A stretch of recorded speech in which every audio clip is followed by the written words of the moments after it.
ఉంటాయండి. చెప్పాలి అంటే they are highly motivated people. ఇక్కడ నువ్వు ముందుకెళ్ళు తోసేసేటువంటి పరిస్థితి ఉండదండి. యుద్ధ రంగంలో గాయపడ్డం వాడిని వదిలిపెట్టము, ఎవాక్యువేట్ చేస్తామండి.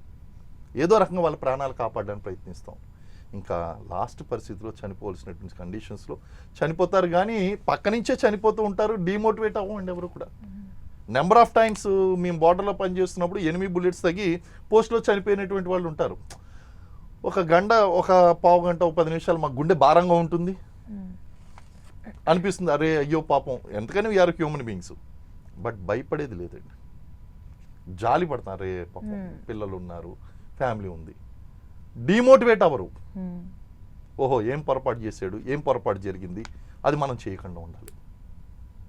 Lesson learned. ఓకే సార్, ఇప్పుడు ఆ టైంలో అంటే యుద్ధ టైంలో ఓకే ఆ సోల్జర్ చనిపోయారు, ఫైన్. బట్ ఎవరైనా గాయపడి ఉంటారు, వెరీ డీప్గా గాయపడి ఉంటారు. సో వాళ్ళని ఎలా మళ్ళీ ఇక్కడికి షిఫ్ట్ చేస్తూ ఉంటారు, అప్పుడు ఎలా వర్క్ చేస్తూ ఉంటారు టీం? ఇప్పుడు బెటాలియన్ లెవెల్లో ఆర్ఎంఓ, రెజిమెంటల్ మెడికల్ ఆఫీసర్ అని బెటాలియన్ లెవెల్లో ఒక 800 మందికి ఒక రెజిమెంటల్ ఆఫీసర్ ఉంటాడు, డాక్టర్. వాళ్ళతో పాటు నర్సింగ్ అసిస్టెంట్లు ఉంటారు.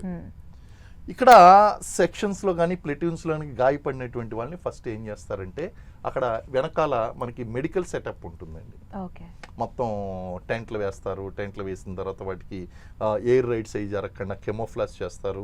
లేకపోతే ఒక టెంపరీ అకామిడేషన్ ఏదన్నా ఉంటుంది, ఆ అకామిడేషన్లో అక్కడ మొత్తం ఆక్సిజన్ సిలిండర్స్ అన్నీ రెడీగా ఉంచుతారు, ఫస్ట్ ఎయిడ్ రెడీగా ఉంచుతారు. ఇవన్నీ కూడా ఇనీషియల్గా ప్రాణం కాపాడడానికి అవసరమైనటువంటి అన్ని చర్యలు వాళ్ళు తీసుకునే విధంగా వాళ్ళు ట్రైన్ అయ్యి ఉంటారు. ఈ వీళ్ళని తీసుకెళ్ళి ఆ యొక్క ఆర్ఎంఓ, రెజిమెంటల్ మెడికల్ ఆఫీసర్ దగ్గరికి వెళ్ళి మేము ఫీల్డ్ అంబులెన్స్లు కూడా ఉంటాయండి, ఫీల్డ్ అంబులెన్స్ అక్కడ పెడతామండి.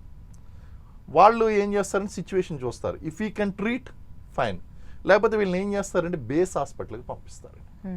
బేస్ హాస్పిటల్కి పంపించడానికి రోడ్డు రూటు డిస్టెన్స్ బాగుంది అంటే అంబులెన్సెస్ ఉంటాయి, ఫీల్డ్ అంబులెన్సెస్ ఉంటాయండి, అంబులెన్సుల్లో పంపిస్తారు.